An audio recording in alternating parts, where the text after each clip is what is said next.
धरती के आंचल में सजी हैं स्वर्ण रश्मियाँ, खेतों में आज बिखरा है सोना, जिसे देखकर महका है किसानों के मन का कोना कोना। धरती ने किया 16 श्रृंगार है, देखो आया बैसाखी का त्योहार है। आज बैसाखी का खुशियों भरा त्योहार है और जेजेएन परिवार की तरफ से आप सभी को बैसाखी की हार्दिक शुभकामनाएं। भारत त्योहारों का देश है। यहाँ कई धर्मों को मानने वाले लोग रहते हैं और सभी धर्मों के अपने अपने त्योहार हैं। इसी तरह सिख समुदाय का भी एक त्योहार है बैसाखी, जिसको पंजाब और आसपास के प्रदेशों का सबसे बड़ा त्योहार भी माना जाता है। बैसाखी पर्व को सिख समुदाय नए साल के रूप में मनाते हैं। बैसाखी मुख्यतः कृषि पर्व है, जिसे दूसरे नाम से खेती का पर्व भी कहा जाता है। बैसाखी किसान फसल काटने के बाद नए साल की खुशियों के रूप में मनाते हैं। बैसाखी रबी की फसल के पकने की खुशी का प्रतीक भी माना गया है। उल्लास और उमंग का यह पर्व बैसाखी अप्रैल माह के 13 या 14 तारीख को, जब सूर्य मेष राशि में प्रवेश करता है, तब मनाया जाता है। इस दिन पूरे भारत के गुरुद्वारे सजाए जाते हैं और गुरुद्वारों में नगर कीर्तन किया जाता है।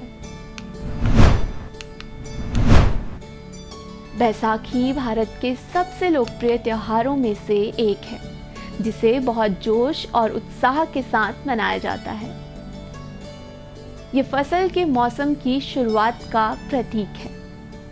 बैसाखी सिखों के नए साल की शुरुआत का भी प्रतीक माना गया है। इस शुभ दिन पर कई सारे कार्यक्रमों और मेले का आयोजन किया जाता है, क्योंकि सिख अपने 10वें गुरु गोविंद सिंह को इस दिन श्रद्धांजलि देते हैं।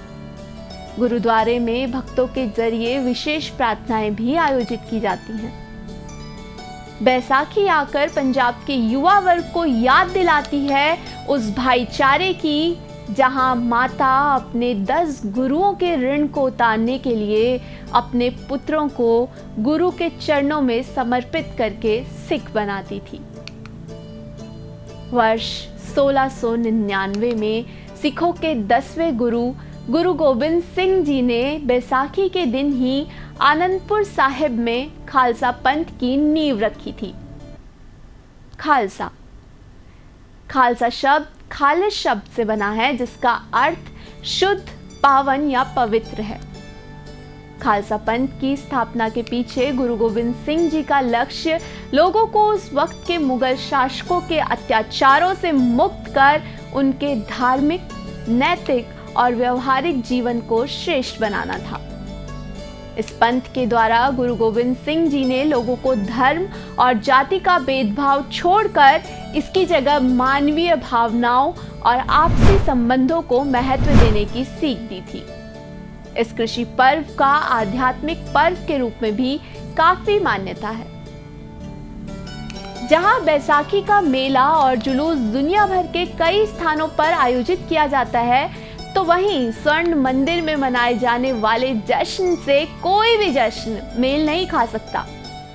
स्वर्ण मंदिर, जिसे श्री हरमंदिर साहिब के रूप में भी जाना जाता है, सिख समुदाय के लिए सबसे पवित्र स्थान माना जाता है। दुनिया के अनेक जगहों से सिख यहाँ आयोजित भव्य समारोह में भाग लेने के लिए स्वर्ण मंदिर पहुँचते हैं। ढोल नगाड़ों की थाप पर लोग प्रकृति के इस उत्सव का स्वागत करते हुए गीत गाते हैं, एक दूसरे को बधाइयाँ देकर अपनी खुशी का इजहार करते हैं और झूम झूम कर नाच उठते हैं। बैसाखी भारत के विभिन्न हिस्सों में अलग अलग नामों से जानी जाती है, लेकिन इसे मनाए जाने के तरीके में कोई बदलाव नहीं होता। जैसे कि असम में इसे रोंगली बिहू और ओडिशा में महाविश्व संक्रांति के नाम से जाना जाता है। पश्चिम बंगाल और त्रिपुरा में पोहेला बोशाख या नावा बारशा, आंध्र प्रदेश, तेलंगाना और कर्नाटक में उगादी, उत्तराखंड के कुमाऊं में इसे बिखू या बिखौती कहते हैं। तमिलनाडु में पुथंडू और केरल में विशु के नाम से बैसाखी का पर्व मनाया जाता है। इस उत्सव को एक प्रमुख त्योहार की तरह गुरु अमरदास जी द्वारा शामिल किया गया था। तब से लेकर आज तक संपूर्ण सिख समुदाय के लोग इसे उत्साह से मनाते हैं। बैसाखी सिर्फ भारत में ही नहीं बल्कि दुनिया के कई देशों में हर्ष और उल्लास के साथ मनाई जाती है। इस त्योहार में लोग अपनी दुश्मनी भुलाकर खुशियां मनाते हैं। बैसाखी का ये त्योहार ढेर सारी खुशियां लेकर आता है। तो आपको बैसाखी की ढेर सारी शुभकामनाएं देते हुए हम यही कामना करते हैं कि ये बैसाखी सभी के जीवन में खुशियां लेकर आए और सभी लोग इस कोरोना महामारी से भी बचे रहें। अभी के लिए इस खास पेशकश में इतना ही। आप बने रहिए JJN न्यूज़ के साथ। नमस्कार।